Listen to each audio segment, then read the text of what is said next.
దీక్ష కూడా చేస్తూ మొన్ననే ప్రభుత్వం మారినాక వాళ్ళ దీక్ష కూడా తీసేసి మళ్ళీ అక్కడంతా పాలాభిషేకం చేసుకుని వాళ్ళు సెలబ్రేట్ చేసుకున్నారు. దానికి సంబంధించిన పనులు కూడా మళ్ళీ అమరావతికి సంబంధించిన పనులు ఆల్రెడీ ఈరోజు మొదలైతే అక్కడ ఈరోజు ఒక పండగ వాదన నెలకొంది. అక్కడ జంగిల్ క్లియరెన్స్ అన్నీ అయిపోయి ఏదైతే వర్క్లు ప్రోగ్రెస్లో ఉండి ఆగిపోయినాయో అవన్నీ కూడా మళ్ళీ ఆ పాత కాంట్రాక్ట్లను పిలిచి అవన్నీ కూడా పెద్ద ఎత్తున చేస్తూ ఉన్నారు. దాంతోపాటు మన తెలుగు వాళ్ళకి జీవనాడి మరి ఎప్పటి నుంచో మన అందరూ కూడా కళ, ప్రతి ఎన్నికల్లో అందరూ కూడా దాన్ని ఒక ఎలక్షన్ స్లోగన్గా వాడుకునే పోలవరం. మరి దాన్ని చంద్రబాబు నాయుడు గారు 2014-19లో ఒక స్పెషల్ డ్రైవ్ పెట్టి దాదాపు 75% కంప్లీట్ చేయటం, ప్రతి సోమవారం కూడా పోలవరం కిందగా మార్చుకొని సోమవారం ఖచ్చితంగా ఆయన విజిట్ చేయటమా లేకపోతే రివ్యూ చేయటమా చేసి పోలవరాన్ని ఒక షేపు తీసుకొచ్చి 75% కంప్లీట్ చేసి మొత్తం ఆ రోజు ప్రభుత్వం మారేటప్పటికి జరుగుంటే మరి ఈ ప్రభుత్వం వచ్చిన తర్వాత దాన్ని పూర్తిగా నిర్లక్ష్యం చేసి దాన్ని చివరికి డయాఫ్రమ్ వాళ్ళు కాపర్ డాము అన్నీ కూడా దెబ్బతినే విధంగా చేసి దాన్ని మళ్ళీ పూర్తిగా నిర్లక్ష్యం చేసిన నేపథ్యంలో మళ్ళీ ప్రభుత్వం మారిన తర్వాత చంద్రబాబు నాయుడు గారు ప్రత్యేక డ్రైవ్ పెట్టి దాని మీద కూడా ఇది చేయటం జరిగింది.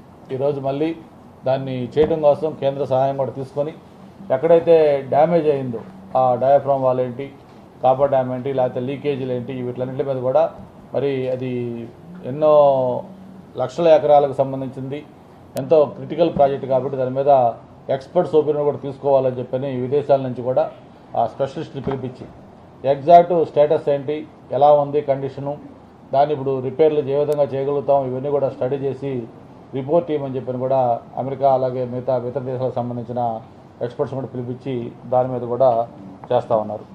అలాగే ఈ ఏదైతే అమ్మఒడి కార్యక్రమం ఉంది, ఆ రోజు ఎలక్షన్ల ముందు జగన్మోహన్ రెడ్డి గారు చెప్పారు అమ్మఒడి కార్యక్రమం అనేది ఎంతమంది పిల్లలు ఉంటే అంతమందికి ఇస్తానని ఎలక్షన్ల ముందు చెప్పడం, ఎలక్షన్లు అయిన తర్వాత దాని మీద యూటర్న్ తీసుకొని పిల్లలు ఎంతమంది ఉంటే కాదు, ఇది అమ్మఒడి పేరు, అమ్మకి ఇస్తున్నాం కాబట్టి అమ్మ ఒక్కరే ఉంటారు కాబట్టి అది పిల్లలు ఎంతమంది ఉన్నా మాకు సంబంధం లేదు, తల్లి ఒకరు కాబట్టి తల్లి ఒక ఇంట్లో ఒకటే ఇస్తామని చెప్పని దాని మీద యూటర్న్ తీసుకోవడం జరిగింది. దాన్ని మనం ఎలక్షన్ల ముందే మనం చెప్పాం అది కరెక్ట్ కాదు, మీరు ఎంతమంది పిల్లలు ఉంటే అంతమంది ఇవ్వాలని చెప్పని మేరే ప్రభుత్వంలో వచ్చిన తర్వాత ఎంతమంది పిల్లలు ఉంటే అన్ని 15,000 అక్కడ ఇస్తామని చెప్పని స్పష్టంగా చెప్పడం జరిగింది. ఇద్దరుంటే 30,000, ముగ్గురు 45,000, నలుగురున్నా సరే 60,000 ఇస్తామని చెప్పాం. దానికి ఆల్రెడీ విధి విధానాలు తయారవుతూ ఉన్నాయి. కానీ ఈలోపే వీళ్ళు ఏం చేశారు మనం చూస్తూ ఉన్నాం, కొన్ని ఫేక్ జీవోలు బయటికి సర్క్యులేట్ చేశారు. ఏదో మనం దాని మీద యూటర్న్ తీసుకున్నట్టుగా అది చేయట్లేదు, మేము అమ్మఒడిలా అని చెప్పాం, తల్లికి వందనని చెప్పాం కాబట్టి తల్లి 2 ఇవ్వాలంటే 2 తల్లులు ఉండాలి అంటే రకరకాల ట్విస్టులు చేస్తూ ఉన్నారు. చివరికి వాళ్ళు ప్రజల్లో ఒక కన్ఫ్యూజన్ క్రియేట్ చేయడం కోసం ఈ సోషల్ మీడియాను వాడుకొని ఫేక్ జీవోలు ఇచ్చే పరిస్థితి, ఎందుకంటే వాళ్ళ జీవితం మొత్తం కూడా ఇటువంటి ఫేక్ జీవోల ద్వారా 5 ఏళ్ళు గడిపేశారు. చివరికి ఇప్పుడు కూడా ప్రభుత్వం బ్రహ్మాండంగా అభివృద్ధి పరుగులు తీస్తూ ఉంది, ఇచ్చిన హామీలు అమలు దిశగా ముందుకెళ్తూ ఉంది. కాబట్టి దీన్ని ఎలా అబాస్పాలు చేయాలంటే ఏదో ఒక విధంగా ప్రజల్లో కన్ఫ్యూజన్. ప్రజలైతే ఈరోజు చాలా అవేర్నెస్తో ఉన్నారు, ఏం జరుగుతుందో వాళ్ళు అన్నీ గమనిస్తూ ఉన్నారు. ఇటువంటి ఏదో ఫేక్ జీవోలు ఇచ్చేంత మాత్రాన ప్రజల్లో ఏదో దొరుకుంటే ఇంకా వాళ్ళ భ్రమ తప్ప ఏం కాదు.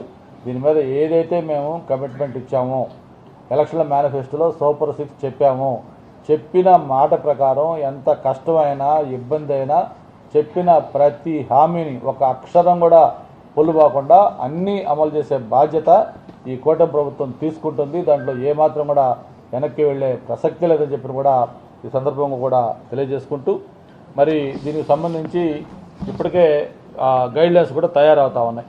ఆ గైడ్లైన్స్ ప్రకారం మొత్తం ఏ విధంగా ఇవ్వాలి, ఎంతమంది పిల్లలు ఎలిజిబిలిటీ ఉన్నారు, ఇవన్నీ కూడా చేసుకొని అవన్నీ కూడా చేస్తామని చెప్పిన కూడా మీకు ఈ సందర్భంగా తెలియజేస్తూ ఉన్నాం. అలాగే మనకి భోగాపురం ఎయిర్పోర్ట్ ఆ రోజు మనం ప్రభుత్వంలో ఉండగా 14-19లో నేను జిల్లా మంత్రిగా ఉన్నాను. ఆ భోగాపురం ఎయిర్పోర్ట్ సంబంధించి భూసేకరణ ఆ రోజు ముఖ్యమంత్రి గారు నాకే అప్పచెప్తే మొత్తం 2,700 ఎకరాలు, యాక్చువల్గా ముందు 5,000 ఎకరాలు అనుకున్నాం, కానీ మళ్ళీ మనలు అంత ఎక్కువ ఎందుకు తర్వాత చూసుకోవచ్చు అంటే దాన్ని ఫైనల్గా 2,700 ఎకరాలకి మనం దాన్ని పెట్టడం. దాదాపు 98% ఆ రోజు భూసేకరణ కూడా పూర్తయింది. చిన్న కొద్దిగా మధ్యలో ఒక 60-70 ఏకర్స్ పెండింగ్ ఉంటే దానికోసం మాట్లాడుతూ ఉన్నాం. ఈలోపు ఎలక్షన్ వచ్చి గవర్నమెంట్ మారింది. ఆ తర్వాత జగన్మోహన్ రెడ్డి గారు 5 ఏళ్ళు వస్తే అది మనం ఏదైతే చేసామో దాన్ని తప్ప మిగతాది ఏం చేయకుండా అందులో కూడా మళ్ళీ ఒక 500 ఎకరాలు వాళ్ళ ఆసుపత్రులకో లేకపోతే వాళ్ళకి కావాల్సిన వాళ్ళకి ఇవ్వడం కోసం ఆ ఎయిర్పోర్ట్లో నుంచి మళ్ళీ ఆ ల్యాండ్ సపరేట్ చేసి వాళ్ళకి కేవలం 2,200 ఎకరాలే వాళ్ళకి ఇవ్వటం జిఎంఆర్ ఎవరైతే నిర్మాణదారులు ఉన్నారో వాళ్ళకి ఇచ్చి వాళ్ళని మన ఎలక్షన్ల ముందు దాన్ని హడావుడిగా శంకుస్థాపన కార్యక్రమం చేశారు. మరి నిన్న ముఖ్యమంత్రిగా చంద్రబాబు నాయుడు గారు తొలి పర్యటన విశాఖపట్నంకి వచ్చినప్పుడు ఏదైతే నక్కపల్లి మన ఉత్తరాంధ్ర సూర్యశ్రవంతో పాటు రెండో కార్యక్రమంగా భోగాపురం ఎయిర్పోర్ట్కి విజిట్ చేసి కూడా దానికి ఒక టైం ఫ్రేమ్ మనకి అదృష్టం కొద్దీ సివిల్ ఏవియేషన్ మినిస్టర్ కూడా మన తెలుగుదేశం పార్టీ నుంచి మన శ్రీకాకుళం ఎంపీ గారు రామ్మోహన్ నాయుడు గారు ఉన్నారు కాబట్టి ఆయన కూడా స్పష్టంగా చెప్పి ఆ కాంట్రాక్టర్తో కూడా మాట్లాడి దానికి ఒక టైం ఫ్రేమ్ పెట్టి 26 జూన్ అంటే 26 జూన్ దాకా కాదు, మార్చి కల్లా కమర్షియల్ ఆపరేషన్ స్టార్ట్ కావాలి అని చెప్పి దానికి ఒక అల్టిమేట్ డేట్ కూడా పెట్టి దానికి బ్యాక్వర్డ్ ఇంటిగ్రేషన్తో ఆల్రెడీ వర్క్స్ కూడా స్టార్ట్ చేశారు.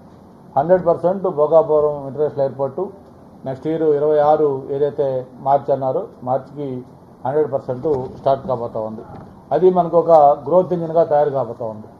భోగాపురం ఇంటర్నేషనల్ ఎయిర్పోర్ట్ అక్కడ వచ్చిందంటే మొత్తం విశాఖపట్నం ముఖ చిత్రమే మారిపోతూ ఉంది.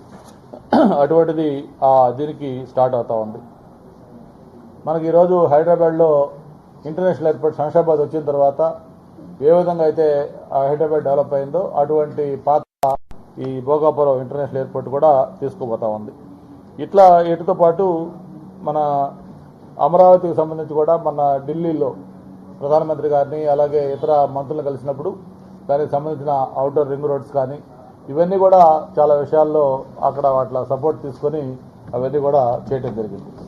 అలాగే మన ముఖ్యమంత్రి గారు విశాఖపట్నం వచ్చినప్పుడు దానికి సంబంధించి అధికారులతోటి అలాగే ప్రజాప్రతినిధులతో మాట్లాడినప్పుడు అవన్నీ కూడా చాలా డీటెయిల్డ్గా ముందు ఎమ్మెల్యేలతోటి గ్రీన్ రూమ్లో కూర్చొని ఎవరెవరు ఎమ్మెల్యేల ప్రయారిటీస్ ఏంటి, కాన్స్టిట్యున్సీలో ఏమేమి కార్యక్రమాలు మనం చేయాలి, మిగతా ఇష్యూస్ ఏంటి అన్నీ కూడా మాట్లాడి పెండింగ్ ఇష్యూస్ కూడా మొత్తం అన్నీ తీసుకొని వాటి తర్వాత అధికారులతో కూడా స్పష్టంగా చెప్పారు.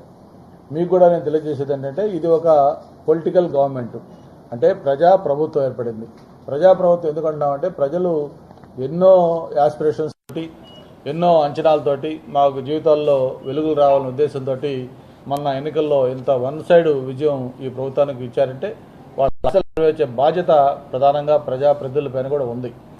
అటువంటి బాధ్యత మేము చేసుకోవాలంటే ప్రజాప్రతినిధులుగా ప్రజలు ఏమైతే ఆకర్షిస్తున్నారో అవన్నీ కూడా ఇంప్లిమెంట్ చేసి అవన్నీ నెరవేర్చినప్పుడే మనకి దానికి ఒక సార్థకత ఉంటుంది.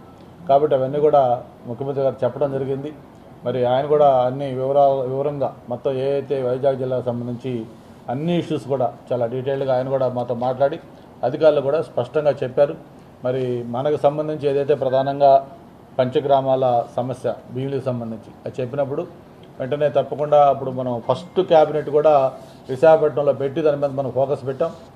దాదాపు కొలుక్కొచ్చే సమయంలో మళ్ళీ లీగల్గా చిన్న లిటిగేషన్ పెట్టాం. అలాగే ప్రభుత్వం మారడంతో మళ్ళీ అది పక్కన పడిపోయింది కాబట్టి దాన్ని టాప్ ప్రయారిటీ ఇవ్వాలని చెప్పిన కూడా ఆ రోజు చెప్పడం జరిగింది.